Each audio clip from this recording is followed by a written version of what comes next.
Good morning. Today I'd like to talk to you about going on a pilgrimage.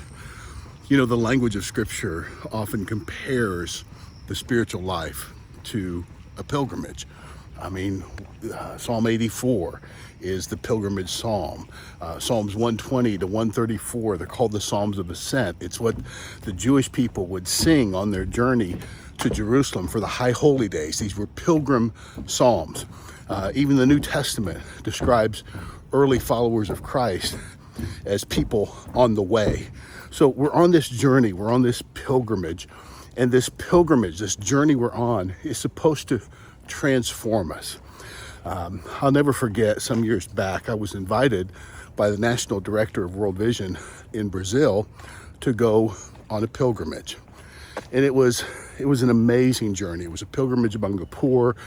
We would walk about 20 miles a day, and then we would spend the night in the homes of the poor. We would eat with them and fellowship with them, and often have church gatherings in their yards, in the street. I mean, just everywhere that you could imagine, we would gather together.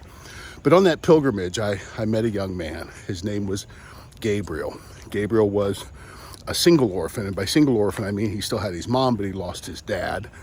He had a sibling, a younger brother, but Gabriel, because we're in Brazil, everybody's speaking Portuguese. I can't speak the language, and Gabriel just kind of felt sorry for me. He's probably, 8, 9 years old, and he knew I couldn't speak the language, so he would come up and he would try to help me by pointing at things and then describing them with the Portuguese word. And if I would repeat it, he would just beam and just be so happy that I was learning his language.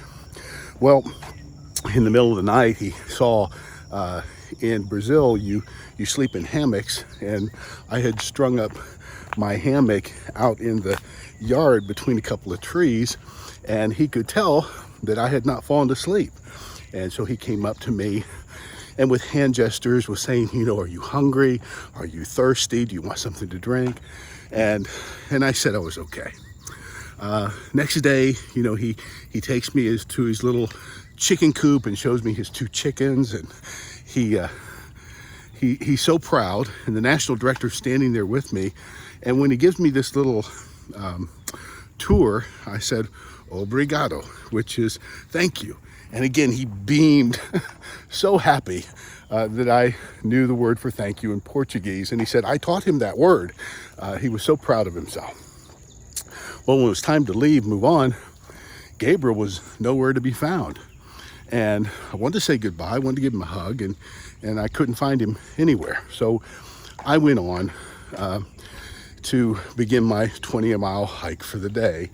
And we rested midday. When I was resting midday, another pilgrim who had started later in the day than I had, he came up to me and he said, when Gabriel saw you were leaving, he went into the house to cry. And that made me sad. But then he had this tiny little stone with crystals on it, one of Gabriel's prized possessions. And he said, Gabriel wanted you to have this. And he handed me that stone. And I still have that in a little precious keepsake box. But I realized in that moment that I had had a Christ encounter with Gabriel. Because Gabriel was a child of misfortune. He was a young man who knew what it was like to feel left out. And he wanted to make sure that I did not have those same feelings. So he was taking care of me.